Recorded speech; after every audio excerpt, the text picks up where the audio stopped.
Good afternoon from Austin, Texas. My name is Steve Sabaji. I am an IRA specialist here with Quest Trust Company. And today, on our self-directed IRA Saturday, we are very happy to have Ben Suttles with us with the title of his webinar today, How to Double Your Retirement Account in 5 Years or Less with Multifamily. That's a tall order. That title seems to have attracted a lot of attention. It's my understanding that right now we have one of the largest audiences that we've had pre-registered for our self-directed IRA Saturdays. So really looking forward to this.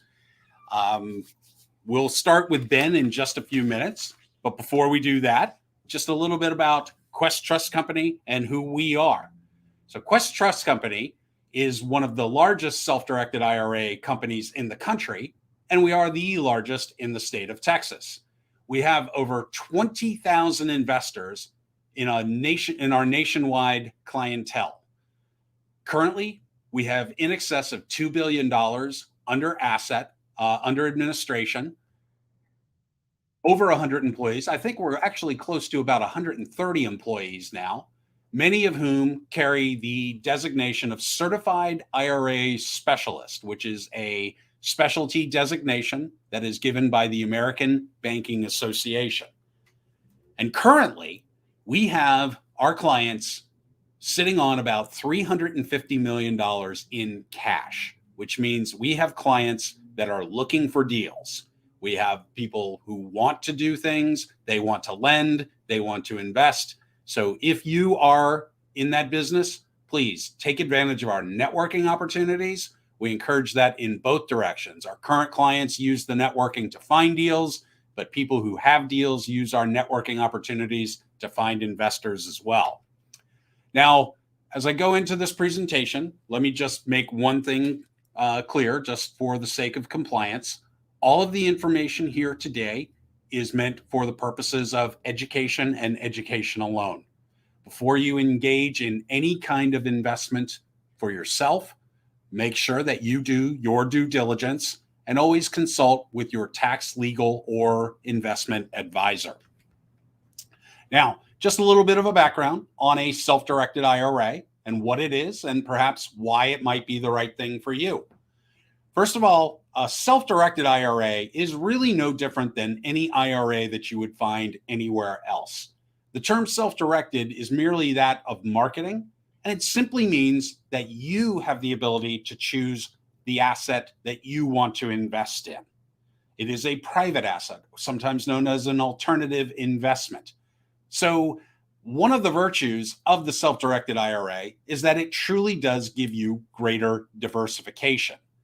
As opposed to investing in any kind of stock or mutual fund that you may buy at Fidelity or Schwab, where they're all kind of the same things, just packaged a little differently. Here, you are truly buying an asset that is unique and different from what you would find through any other kind of traditional investment advisory firm. IRAs, of course, also offer much in the way of tax advantages, savings on current taxation, and potentially the savings on future taxations, depending on the types of IRAs that you're talking about. The other virtue, when you self-direct, as I mentioned before, you pick the investment. So the investment you're buying is something you have done the homework on. It is the deal you have found. You have done the research. You are less likely to be surprised by the investment because of the homework and the research that you have done in it. Finally, there's a very unique advantage, I think, in self-directed IRAs, in that it gives you, in essence, a little bit of what I like to think of as social investing. Consider this. Let's say that you are using your self-directed IRA to buy a piece of property in your neighborhood. You found that distressed home, that diamond in the rough that's been neglected for years, and now you're going to buy it and you're going to renovate it and bring it back up to its former glory. Well, what goes into that? I mean, first of all, a lot of investment, a lot of work, but that work is getting sourced locally. You're buying it from local vendors. You're hiring local people. And then you're going to make sure that good families go in there and the whole neighborhood improves. So, in a manner of speaking, you're helping the local economy and you're helping yourself at the same time, but also, again, lifting up an area altogether. I always like to think that it's a good way that you can do good and for a larger community and do good for yourself.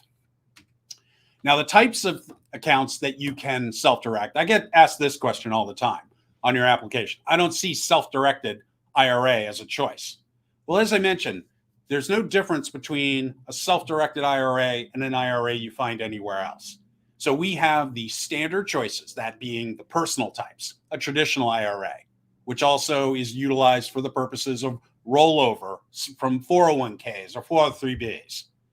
The Roth IRA as well. Then the employer plans. We could spend a lot of time talking about these. So if you are a small business owner, give us a call here at Quest. We can walk you through these. These plans are very useful in the fact that you can put significantly more money in than you could a personal IRA, where the cap is $6,000 or $7,000 if you're over 50 years old. And then finally, we have what we call the specialty plans. This includes health savings accounts and education savings accounts. Again, very unique plans. There are criteria for setting them up, and I'd love to walk you through it and tell you all about it. Now, in terms of Quest Education and our networking events, we have begun again going live in a COVID-safe environment. We are now reopening our offices for what we call our self-directed IRA socials. They are Tuesdays of the month, and the first Tuesday is always Houston. Second Tuesday of the month is here in Austin at our office. Third Tuesday of the month is in Dallas. So please, if you're looking for live interaction with us again and you're in the area, please register and come join us for some food, some drinks, some education, and some networking. Now, for those of you in the real estate field, we are offering an online course that is good for your continuing education. This is something we have done for many, many years, and it's going to be hosted by our very own Anne-Marie Rogers. She is the Vice President of Sales here at Quest, and she does a tremendous job with this. It's been very successful and very well attended.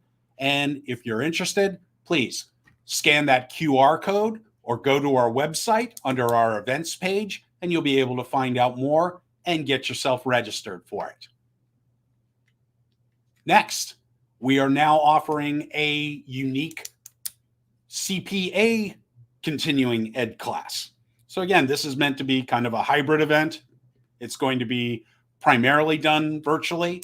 But again, go to our events page if you want to learn more. There are a number of people who are in the accounting field that I am familiar with that network with our clients that are also, very interested in this. It's going to be one of the first times we're doing it, and we're very excited. Now, this is another event we have coming up in March. This is what we call the home run deal meeting. So it's going to be a chance where individuals who've done deals get a chance to present their case studies, and then the audience gets to vote as to who had the best deal. So this is going to be going on over the course of March, kind of in lieu of our self-directed IRA socials. So I hope you'll join us for that. It's always really interesting when you hear what people have done, because it gives you a good glimpse of what people can and will be doing going forward. And then finally, there are the rest of our classes that are always ongoing. This would include our weekly classes that we have on Tuesdays and Thursdays, self-directed IRA like today. Our virtual happy hour still will be continuing. If you're familiar with the happy hours, you may know that they were every first and third Wednesday of the month.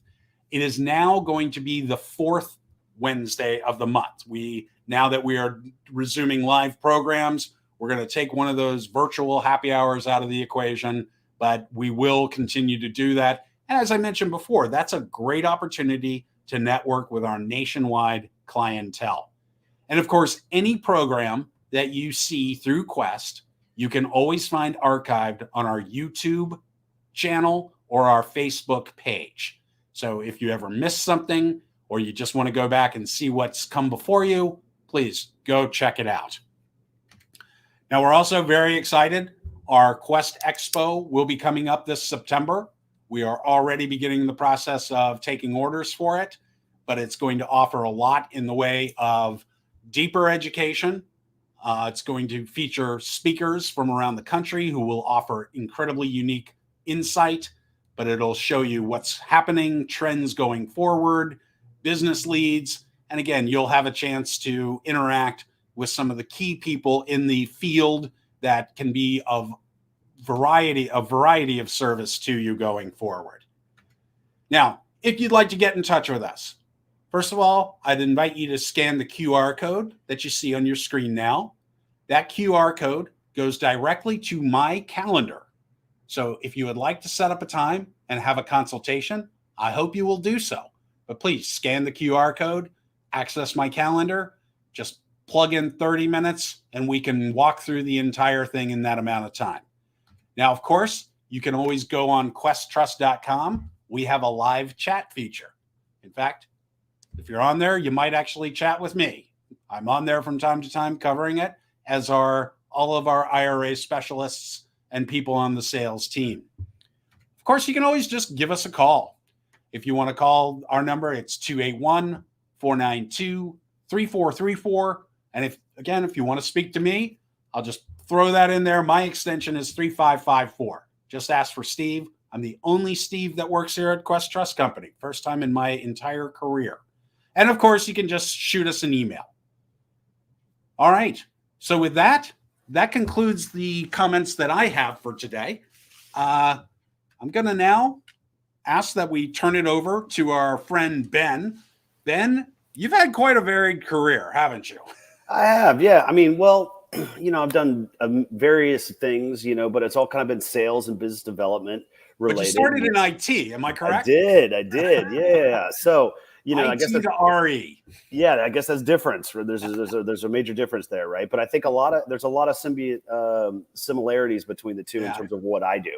Yeah. So I loved, we really, really appreciate Steve, the Quest Trust Company. We've been great partners with you guys over the years. Appreciate this platform. Hopefully I can add some value to everybody that's listening in today. And we'll kind of talk about what kind of returns you can, potentially expect from multifamily. So let me get right into this. Let me see if I can share my screen. Hopefully I don't flub through this a little bit. Let's go ahead and see. Steve, can you see that? Hopefully everybody can see that. Just let me know, holler at it if you can't. All right. So we're going to get right into this because it's Saturday and I want to be respectful of everybody's time. And I want to save some time at the end to do a little Q&A, which is the most important, probably valuable part of this, right? So how to double your retirement account in 5 years or less with multifamily.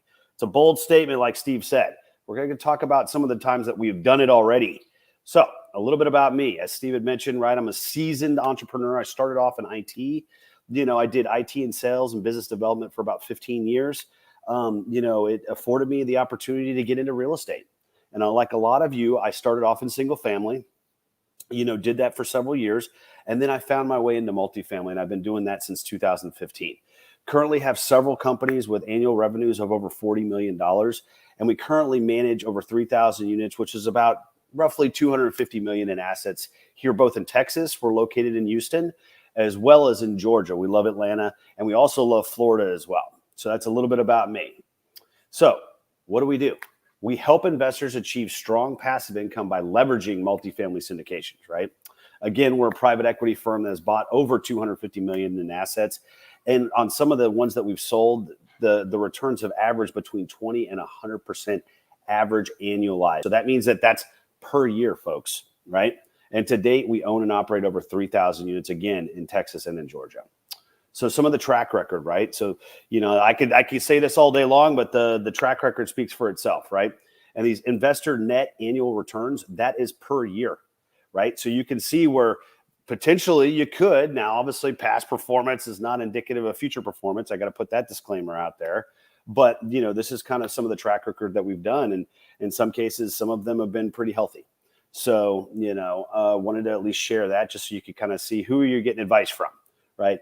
General disclaimer, obviously this is all for informational purposes only. Please, conduct your own research, do your own due diligence, vet me, vet other sponsors. It's important that you talk it over with your legal counsel, your financial advisor, your tax and CPA, team, because at the end of the day, right, it's on you to do your own due diligence and make sure that the investment's going to be in line with what you're looking to do and accomplish in your investing goals.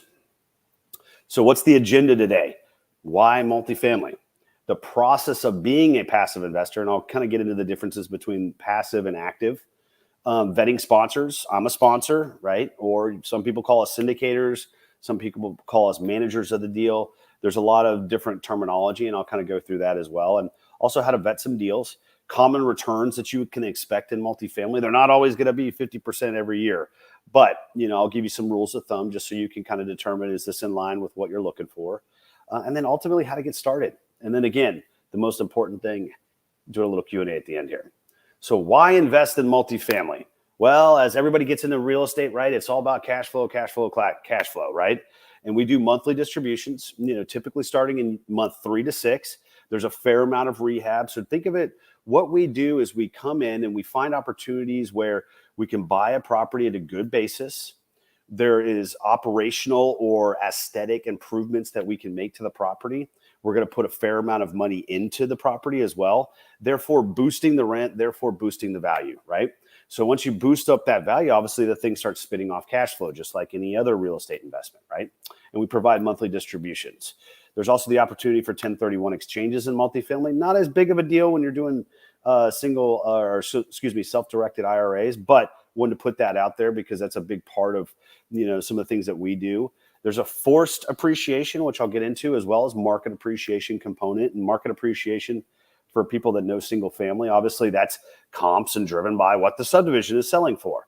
Well, there's a concept within commercial real estate, because it's based on the profitability of the property, that I can put money in, I can operate it more efficiently, therefore make it more profitable, therefore increasing the value. That's what forced appreciation means. Obviously, a ton of tax benefits and depreciation. Again, not as important for the self-directed IRA investors, but wanted to, put that out there as well. We get some of the best debt in commercial real estate. Reason being is Fannie Mae and Freddie Mac are our biggest partners, right? Their whole edict is to provide affordable housing. So they allow us to get great interest rates, right? Sometimes sub 3%. You're going to have amortization for 30 years. You're going to have terms as long as, 15 to 20 years sometimes, right? Again, leverage is great too. You can get all the way up to sometimes 80, 85%, just depending on the deal and the type of loan that you take out. You're not going to get that type of stuff in office or retail. Typically, office retail is 20, 25% amortization, 20, 25 years amortization. Your interest rate's going to be typically higher, and you're not going to get, a long-term note. It's typically anywhere from 3 to 7 years, right? Again, the government incentivizes us to provide affordable housing, and that's the reason why multifamily is one of the most attractive commercial asset classes out there. It's scalable. Again, I did single family at the beginning, and it was the reason that I think that I gravitated away from it was because it was hard for me to scale it. Now, there's plenty of people, you might have heard them on the similar show in the past, that have been wildly successful in single family. I love single family. It just wasn't for me, right? And I felt like this was a little bit more scalable and a little bit more in line with my skill set. And one of the most important things, you can invest in it with your self-directed IRA, right? So what's the syndication model? What does this guy keep talking about, right? So it's essentially a turnkey model of, we find the deals, right? We coordinate all the aspects of the closing. We manage all operational aspects of the deal, and then we ultimately position the deal to close and to sell. And so essentially from your perspective, if you were to be a passive investor, I'm going to be the active investor in the transaction. I'm doing all of these components and a lot more, right? If I put my whole job description on this slide, it would probably take up the whole entire page and then probably 20 other pages. But to kind of condense it down, essentially think of it like, we are providing turnkey opportunities where you can invest passively into these opportunities, right? So that's the syndication model. We're pulling money together from people and colleagues that we know in the business to go out and buy bigger and better properties. So Multifamily passive investing, the benefits, right? It's purely passive. We do not expect you to do anything beyond filling out 4 pieces of paperwork and making your wire transfer. Now, with Quest Trust, there could be a couple additional pieces of paperwork that you're going to have to, fill out with them, but it's not onerous. I've seen it.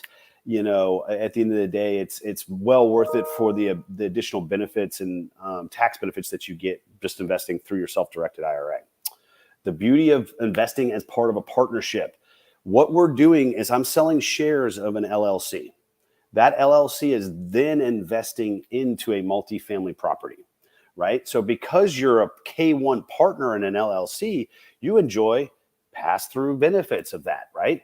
You also have the managers doing all of the work, and so you're asking, well, okay, what do I have to do? You really don't have to do anything, right? Now, if there was a chance, and hopefully this, God willing, never happens, but if there was ever a reason why, hey, you need to have Ben step down or Ben needs to go away, right? There's a mechanism within the paperwork that allows you to vote me out, right? So that's maybe one reason that you would get involved. God willing, I hope that doesn't happen. But we have that paperwork in there because we're trying to protect you as the passive investor. It's our fiduciary commitment to do what's right by you and your investment and what's in the best interest of the property and the LLC.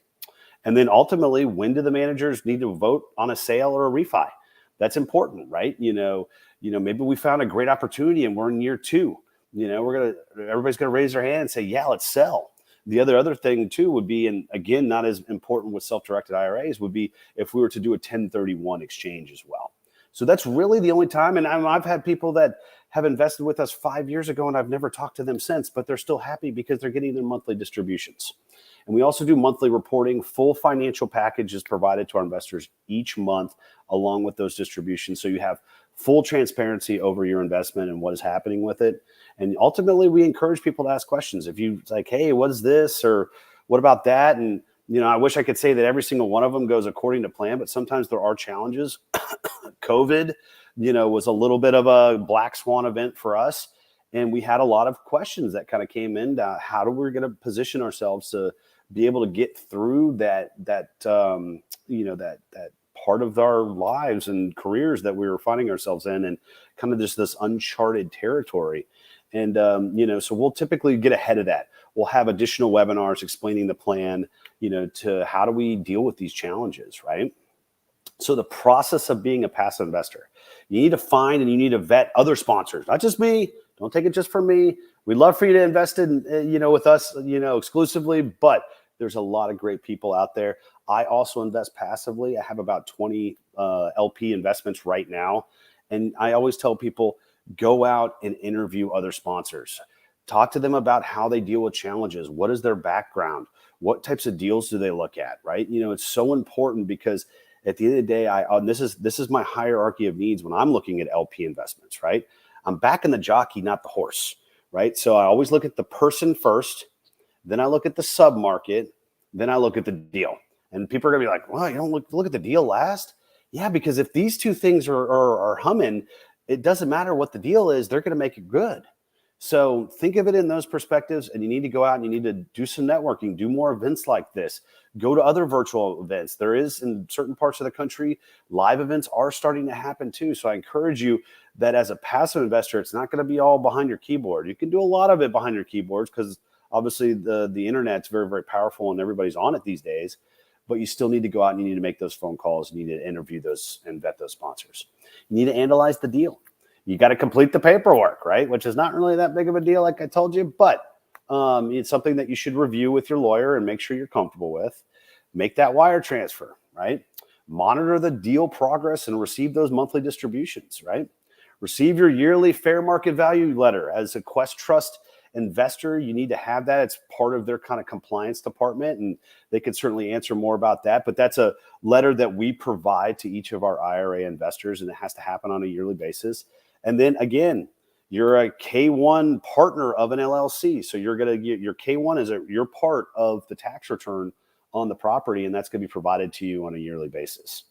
And then get paid, right? The most important thing, typically modeled at a 5 to 7 year hold, but that's, once again, the big part of the process is to ultimately have that payday at the end, right? So vetting your deal sponsor, what are some of the things that you should look at, right? Look at their track record. Again, that's why I put that front and center up in ours, right? And those are just some of the deals that we've sold, right? What has been their best and worst deal? Again, I wish I could say that every single one of them are a home run. Some of them are challenging, right? And you should ask, tell me about your worst deal and how did you handle that, right? Is some of the questions that I ask. Who are they partnered with, right? My face is not necessarily the only face that's running the deal, right? You should know who the other managers, GPs, syndicators, sponsors are on the deal, and they should be disclosed because you want to know who you're ultimately partnering with. Does their investment criteria match yours, right? I think that that's important, right? If they're investing in Class A brand new build in Manhattan and you're like, I don't want to invest in New York and I certainly don't want to invest in something brand new. Aren't they giving away rents? You need to know that. So you need to make sure that you have defined what you want to invest in, the markets that you want to be in, and ultimately make sure that whoever you're talking to or whatever webinar you're seeing about a deal that fits your investment criteria. Where are they looking to invest? Again, if you're not looking to invest in New York, then you probably shouldn't be talking with the deal sponsor that only does New York deals, right? And so, you need to understand that and what submarkets are they in. And again, like I had said at the beginning of our presentation, we love Texas, we love Georgia, we already have assets in both, and we love Florida, which we're trying to get into in this new year. That's one of our goals this year. And there's a reason why. Again, population growth, job growth, tax-friendly, business-friendly, landlord-friendly. That's the reason why people are flocking to these states and doing business there. And we're no different. So do they have any foreclosures? Do they miss mortgage payments? Are they under any kind of a lawsuit or litigation? Right? I think you should know that. Now, there could always be extenuating circumstances as to why, and you want them to be able to explain themselves. And maybe there was a valid reason why they had a foreclosure back in 2008, 9, and 10. I know that, I was in business back then. It was a very challenging time for a lot of people. A lot of people had those. So, something to kind of take into consideration that there might be a story there. And then you need to have a judgment call as to, do you still want to move forward or not?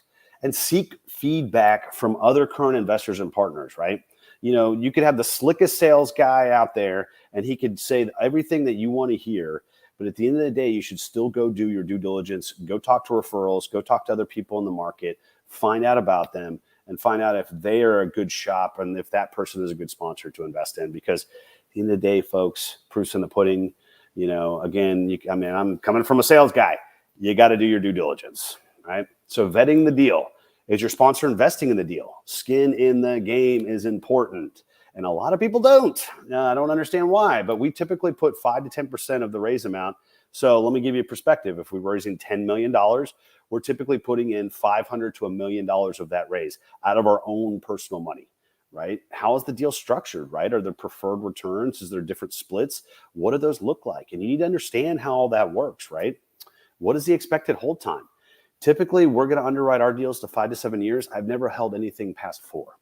Right? It's just the market has been extremely hot. I don't see it really slowing down too much, but we put those dates out there and those timelines out there so people are prepared that if things do kind of slow down and we need to hold on to it a little bit longer, that your money could be tied up that long, right? You need to feel comfortable that it is, because it's the one thing that's probably bad about multifamily is that it's a very illiquid investment. It's not easy to get your money back unless I buy you out or we go find another LP investor to buy you out. What fees are they going to charge, right? Some are customary, some are not. I've seen some very creative fee structures in my day, and you need to understand what that is, right? What is the business plan, right? Are they doing renovations or are they not? Are they going to reposition the property and get a better tenant profile in there? What is the strategy? And you need to understand that. Ask these questions. It's important that you ask questions, because at the end of the day, you need to feel comfortable getting what you're putting your money into. It's your hard-earned retirement account, and you deserve to know, right? What's the current returns they're projecting for the property? I think that's one of the most important things, right? And is this the type of asset and asset class you want to invest in? I think that's important, and probably something that you should define before we even go down this path is what are some things, and do your homework, do your research. What are some of the things that you want to invest in? And I'll have some people that are very, very specific. I want to invest in 1980s and 90s properties that are in primary markets. Think Houston, think Dallas, think those are primary markets, right? And I don't want it to be less than 200 units. That's pretty specific, folks, right? So understand what your box is, because once you start networking and getting a lot of deal flow from other sponsors, you can sift through quickly on the ones that, hey, this is not going to fit. This isn't going to fit. Okay, yeah, let me take a little bit deeper dive on this one. So understanding that will allow you to quickly vet the deal that you're looking at, right? So what are some of these typical returns that we're talking about? So these are rules of thumb, right? It can fluctuate. I don't want anybody to think like this is a set in stone thing, right? But I'm trying to give people some rules of thumb. Average annualized return is 15 to 20% is typically what you're going to see. Plus, obviously, you saw some of the pluses earlier in my slides. Internal rate of return, if you like that metric. I'm not going to get into what that is. I encourage everybody to look that up, what IRR is, and that's typically 12 to 17% plus. Cash on cash is typically 7 to 12% plus. And then that total return in 5 to 7 years of 100%, right?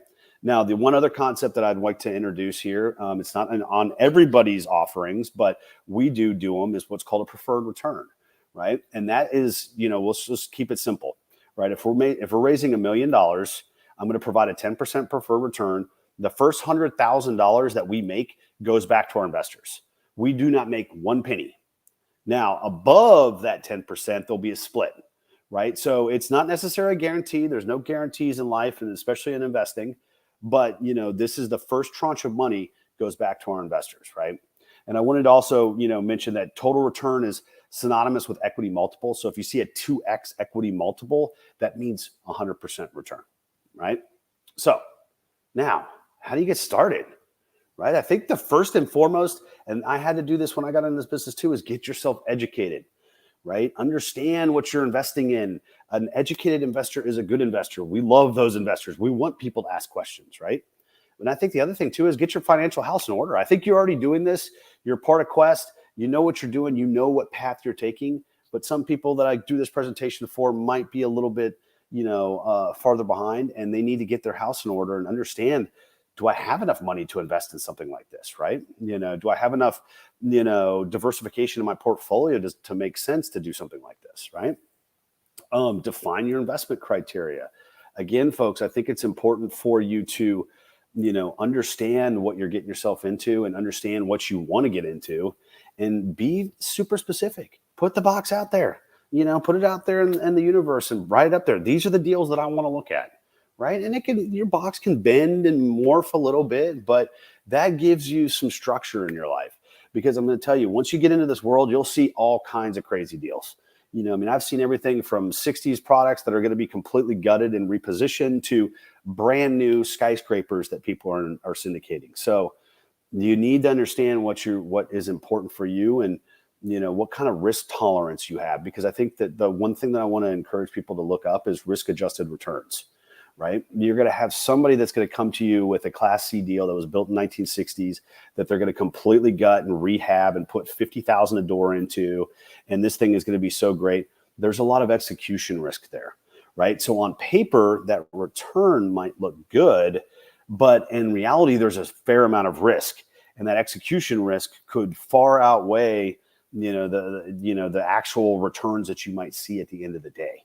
So look up risk-adjusted returns. I think it's an important concept to know, right? Network with other investors and sponsors, right? Get out of your shell. I know this was, obviously it comes a little bit more naturally for me because I'm a sales guy, but I know a lot of people, I'll go to a networking event. They're the folks that are kind of sitting in the corner still on their cell phone. Like, trust me, everybody's as nervous about being there as you are. So just go out there, just start a conversation. Hey, how did you, hear the host? I mean, how'd you meet the host, or how did you hear about the event? Is it some good icebreakers, right? So get out there and network and find other people doing deals and other investors, because even if you find other investors, they could say, hey, yeah, go talk to Joe Blow from XYZ firm. He's a great guy, great operator. They'll tell you who to go invest with, right? So it's important to network, right? Invest in your first deal. Right. So take a playbook out of, play out of Tony Robbins' playbook, right? Ready, fire, aim. People get so caught up in analysis paralysis and what if something goes wrong and this and that. There's always risks in life, folks. There's risk right now of leaving your money in the bank account. Inflation is going through the roof, right? You need to get out there. You need to deploy your money so you can obviously, continue to increase it over time, or you're just going to get chewed up by inflation. So bottom line, take action, after doing your due diligence, but don't get stuck and ultimately invest in that first deal, I think is the most important thing. Those are some things that you can do to get started right now. So Q&A, the most important part of this. I kind of blew through it. Hopefully I didn't go too fast or too quick, but I certainly wanted to kind of open it up. If anybody wanted to have some questions, I don't know if you could do it through the comments or the chats. I'm not quite sure how StreamYard does it. Steve, you might want to kind of hop back on, or somebody might want to help facilitate this, but I think that's the most important thing, because that's the end of my presentation. And I think the most important part of it is the Q&A part. So anybody got any questions? We're going to see. Anybody? Well, let's see if I got any comments. Oh, we got some comments here. I'm just going to go through this. Let's see. All right. How can self-directed IRAs invest in multifamily projects which are subject to UBTI and UDFI taxes? So, Michael, yes, that is something that you need to talk with your Quest Trust advisor about. Bottom line, people can do it. The one thing that I've seen is it's very, very small, but there is a chance, because it's leveraged, that you could be hit with UBTI or UDFI taxes. Again, I'm not an IRA custodian or advisor. I'd encourage you to talk with Quest Trust Company about that. It's very minimal from what I've seen. There we go. Can they hear me? I can hear you, Steve. Oh, okay, now you can hear me. All right. Sorry about that. It's all good, man. I'm just rolling with it. So you sure are. So we do have some questions that were in the box. I'm sorry. Don't let me. No, you're good. I'm just rolling down the line here. So I've got a question here. What is the minimum investment to invest in your deal? Typically, folks, I'm seeing anywhere, and this is not just us, this is across the board, 25,000 to 100,000 is typically the range you're going to see. Now, obviously, I've seen it a lot higher than that, but our deals are typically going to be 50 to 75 is what is expected the minimum investment is. Can I open a non-IRA account for my minor and invest in your real estate deal? So I'm not sure if that was meant for you or for us. Yeah, I don't know. Now, I mean, from the standpoint of Quest, the answer is there are different types of accounts, kind of like we were talking about earlier. There are the types of IRAs, there are the business accounts, and then there are those specialty accounts. So among them was the education savings account, which would be an option that can be self-directed.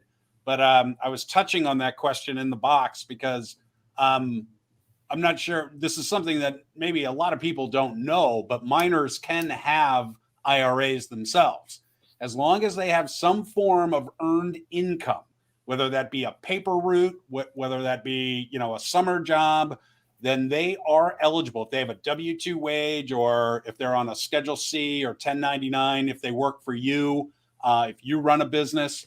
In fact, one of the most common things, there's a great example that's out there that's used a lot in financial planning, is if you own your own business and you have a website and you take a picture of your child and put them on that website, you can pay them a modeling fee that is equal to the amount of an IRA contribution. And that is a legitimate way that you can actually make a contribution for a minor. So that's one answer. Now, in terms of after-tax, Ben, what do you see in terms of investing there?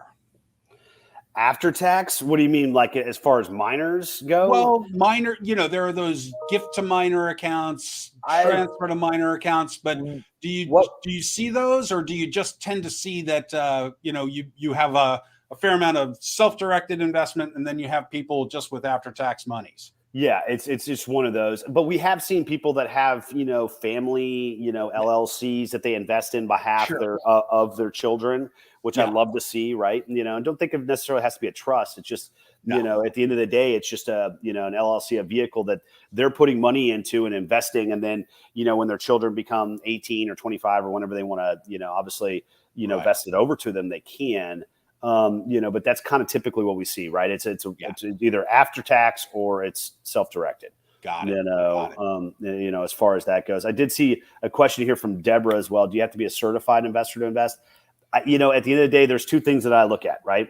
506C versus 506B. And I'm not going to get into the intricacies of that. You need to look that up on your SEC website. But the 506C, you can do accredited only, which some of our deals are. And then 506B, you can be sophisticated and accredited, right? So I encourage your listeners to look that up. The definitions of those are kind of evolving. SEC's kind of opening up. Some of its stuff was a little antiquated. Some of it dated back to the 30s and when the Great Depression was. And so they're finally changing some of the laws, but you still need to have one of those two accreditations in order to invest in our opportunities. We had a request for your contact information. Okay. Yep.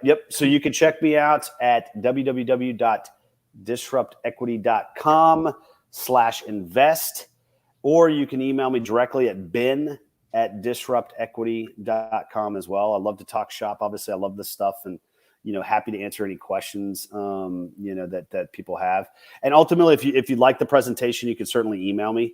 I don't know, Quest, if you guys provide the recording. I'm assuming you guys do of this. But if anybody wants the actual PowerPoint, they can send me an email, and I'll be happy to send it to them. Yeah, there was a request for that for the slides themselves. But we do have all of that type of. This actually will be archived immediately after we're done on YouTube and Facebook, so you always can go back and find this again. Yep. And then there was a couple more questions about accreditation. So I'll take a second and kind of talk about what being an accredited investor is versus being a sophisticated, right? So I'll talk about a sophisticated investor because that's easy. The sophisticated investor is somebody that knows what they're getting themselves into, has a fair amount of investing experience or real estate experience, and can back that up to the sponsor, right? Because we're talking to every single one of these folks and we're vetting them as much as they're vetting us, right? Because again, we want an educated investor because they understand the intricacies of what they're getting themselves into. So that's sophisticated. There's only 35 sophisticated investors allowed on each of our deals that are 506B. Now, accredited, I can have as many accredited investors as I want on a 506B, and I can only have accredited investors on a 506C offering, right? Now, people ask, well, what's accredited? Again, the things are changing a little bit, but from what I remember, it was $200,000 or $250,000 in income for the last 3 years, and you expect that to make that same amount this year, or I think it was $350,000 as a couple, and or your net worth is $1 million or more, not including your primary residence. Right. So again, you can look up accredited investor, SEC on Google, folks. There's a ton of information out there. It might have slightly changed from that. Not all of our deals 506C. We typically will do probably 3 to 4 506C deals and then do a 506B deal, right? Because I have family, I have friends. I want to get into these deals as well, right? And so you don't necessarily have to be accredited to get into our opportunities, but we'll disclose that right up front, right? We're not going to drag somebody into the process and then them find out 2 weeks later after they've done all the paperwork, oh, I didn't realize this was a 506C, right? We don't do that type of thing with our investors.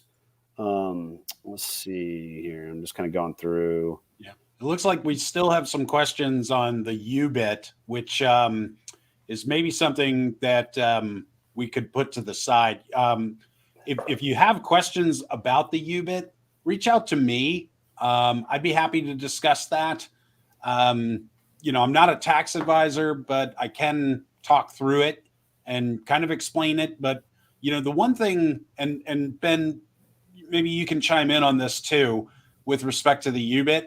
Yep. It has always been my opinion that with the UBIT, just because it's present doesn't mean it's a deal you shouldn't do. Because Correct. By the time, the one thing, the UBIT is there. And for those of you who aren't familiar with it, it's unrelated business income tax. It's a unique situation where tax actually can apply to an IRA, which is otherwise a tax-deferred account. And Ben mentioned earlier, it's a byproduct of when debt leveraging is done in an investment inside of an IRA. But now, because taxes are back in place, so too are deductions. And so I can tell you anecdotally, and Ben, perhaps, again, you can confirm this. By the time you net out everything that you're allowed to deduct against the tax, I've seen a lot of cases where the UBIT is virtually insignificant. That's what I've seen too, and I think, Michael, you bring up a good point. Without that, it could be higher. Yeah, definitely. But at the end of the day, what I've seen is that same thing happen because I've asked, right? I mean, some people have come back and kind of asked me about it, and ultimately said, well, what did it end up being in the end? And it was fairly nominal. But again, Michael Carter, we are not CPAs. We need you guys to obviously do your own due diligence on that and ultimately determine, hey, does this make sense for me to invest? And I would definitely make sure that when you're talking to a tax advisor, that you do specifically find out that they know what it is, because I have heard a lot of cases of where, kind of somebody's just normal, ordinary tax advisor isn't quite familiar with UBIT.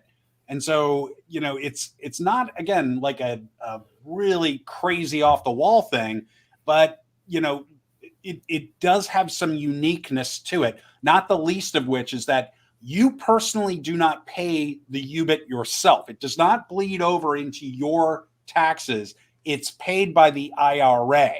So that is, again, a key point. So it's not going to impact you on your W-2 or 1099 rather, but rather a separate filing that's kind of its own thing altogether. Yep. But Michael, great question. That's Absolutely. Again, I think that needs to be probably more researched, and it's probably dependent on people's specific opportunity or specific situations that they have, right? Definitely. So okay, we got a couple more questions in here. So, what are some reasonable fee levels? And what are fees that are too high? I'm not going to say which ones are high or not, right? Or which ones are customary or not. I'll just tell you what we do, right? We do take an acquisition fee. We do take an asset management fee. And we do have a property management company, which is that's over here, Disrupt Management. We do, obviously, because we are the property management company, we take a property management fee. Those are typically the only fees that we take on our deals. But I've seen other fees, right? I've seen disposition fees. I've seen, loan guarantor fees. I've seen a lot of, I'd say, kind of questionable fees. And I've seen them kind of high, right? Just to give you guys some options or some, feedback as to what we do. We take a 2% acquisition fee. We take a 2% asset management fee. But of that asset management fee, a quarter of that goes to Disrupt Gives, which is our charity, right? So that comes straight out of our pocket into the charity. And then we take a 3% property management fee. That's it. And then obviously we have our split, so I don't really want to pine on which ones are too high or too low. I think everybody just needs to kind of take that into consideration and just realize that what we're providing, whenever you're going to see returns from us, they're net of all of that, right? So if you're still happy with it at the end of the day, right, then the fees are discounted a little bit, right? Okay, so then we've got a question. Can you please give an example of a deal that does not go well and what happens to the investor? I just want to understand the worst case scenario. Worst case scenario is you can lose all your money, right? But it's an LP. You're a limited partner, right? So your exposure is only limited to the amount of money that you have in the deal, right? And you have a PPM that's 97 pages long, literally, that I'd say half of it is disclosing risks involved in not only investing into the deal, but also into just real estate in general. So take that stuff seriously. And if you're not comfortable at the end of the day, totally get it, right? But the reward is not without a little bit of a risk too, right? I would probably tell you that we've had several deals that COVID was, nobody saw that coming, right? We had a big event February of 2020. Within 6 weeks, the whole entire thing had shut down. Nobody saw COVID being as big of a thing as it was. It came on very, very quickly, right? And that did slow down a lot of our deals, right? People weren't paying rent, right? Staffing was short because people were sick, right? Getting supplies has been still an ongoing challenge. So there's sometimes these black swan events or these macro events that could potentially, really hurt an opportunity or an investment. And you need to be prepared to ride through that. Now, there's also, and again, this is dependent on people's paperwork, there could be a capital call, right? Sometimes it's mandatory, most of the time it's not, or it's a non-mandatory thing. And if you don't do it, say, hey, I just don't feel like putting more money into it, I'm just going to let it ride, you could get diluted. Again, all of this is disclosed within the PPM and the operating agreement, and I encourage everybody to go through that with a fine-tooth comb. Ask your questions, get your lawyer involved, because you need to know what the risks are, right? All right, moving along here. Can you explain the difference between annualized return and cash-on-cash return? Great question. I'm gonna take annualized return, right? So I'm gonna make the math very, very simple because I'm not a smart guy. You got 100% total return, right? You own it for 5 years. You're gonna do 100% divided by 5, gets you 20% average annualized return. That's it, right? Now, cash on cash is how much you're getting every year. Now, let's say you invest $100,000, you're getting $10,000 a year, right? Guess what? You're getting a 10% cash on cash return. Now, the one thing that I am going to do, I'm going to blow everybody's mind, right? Cash on cash combined with the net proceeds equates total return, right? So they're combined together to get you that 100%. So, two different things, and some people care about one or the other. Typically I see my older investors that are living off the retirement care more about cash on cash because they're living off of that money. Whereas my younger investors, my working professionals, care about average annualized return, right? Because the cash flow isn't as big of a deal, but they do want to make sure that they're getting a good return over a specific time frame, right? So that's something to kind of keep in consideration. There's a lot of information online too, folks. What are the best locations as a new investor to consider? We love the Sun Belt, for obvious reasons. There's, obviously population growth. People are moving to Texas. They're not moving to California. And trust me, this is from a guy that lived in California for 10 years. I love California. But there's a reason why people are moving here. There's jobs here. It's tax friendly. It's business friendly. It's landlord friendly, and so, if I was getting into it and I was a new investor, I'd probably look in the Sun Belt. If I have a 1031 investment to make, can I invest in your projects as a TIC? There is ways to do a TIC structure within syndication. It's a little bit complicated. And ultimately, we've had a lot of people approach us, and it has to be a significant amount of money in comparison to the overall raise for us to restructure how we do it. But I think it is possible. Can I use the funds from multiple Question accounts to meet the investment minimum? I think what it is if you've got one account, say that you got 25K in, you got another account that you got 25K in, you're just going to have 2 subscription agreements, and you just invest in those, separately, but that will ultimately combine to get you the minimum. We're flexible guys, right? At the end of the day, 25,000 plus 25,000 equals 50. So if I've seen blended too. I've seen people invest with their cash, and then I've also seen people invest with their IRA as well. And we're totally fine working with people. Ultimately, we just want people to participate in the projects. And so I'm not going to be very rigid about that. As long as there's some, the operationally and legally, it's good to go. I don't see any reason why you can't do that. Yeah. And I would say I've seen that by and large as a rule. That question does come up a lot. If I don't have the amount in one IRA, can I partner? But I mean, yeah, that's a pretty common practice from what I've seen. Yeah. Yep. All right. So Michael, I know UBIT, obviously seems to be a hot button for you, man. I would encourage you to reach out to your CPA or reach out to Steve and his team, find out a little bit more about it. It's there, man. I don't know what else to say about it. I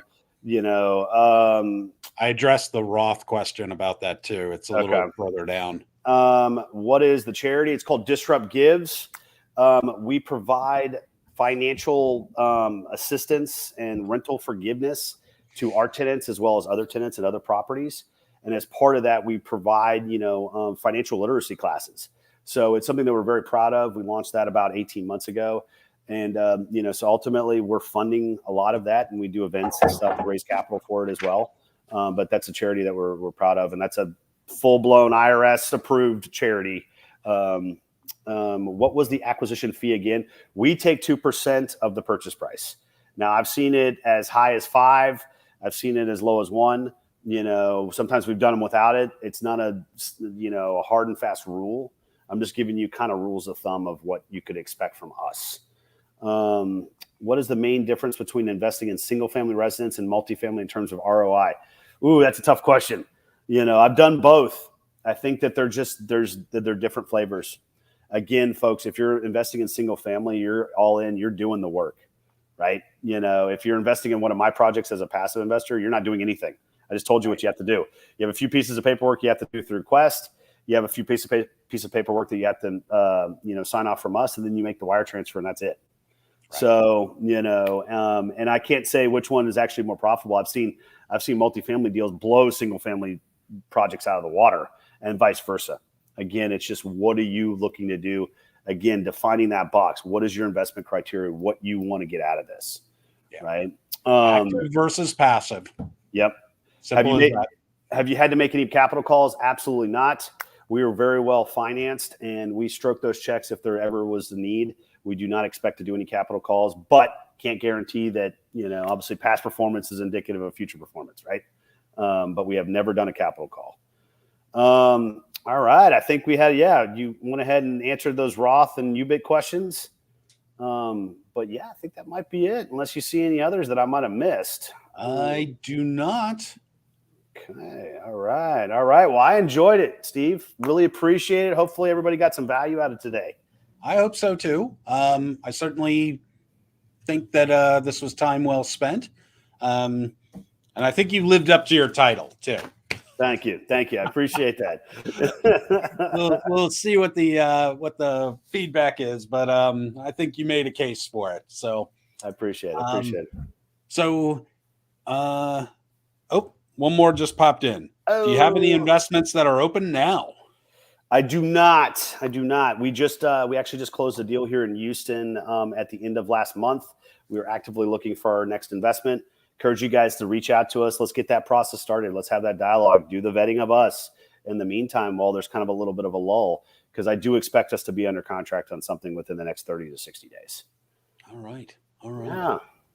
Well, it looks like we are at about the top of the hour. So it looks like we've done it exactly on time, as we always intend to.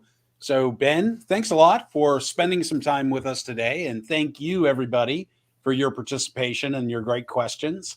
And again, I'll just remind you, check out our website, questtrustcompany.com. Go to the events page for things that are coming up. Don't forget about our new upcoming live events. We really are looking forward to seeing all of you again, live and in person. And if there's nothing else, I say we call it a day and enjoy the rest of our afternoon. All right. Thanks, Steve. Thanks, everybody. All right. Thank you. Goodbye.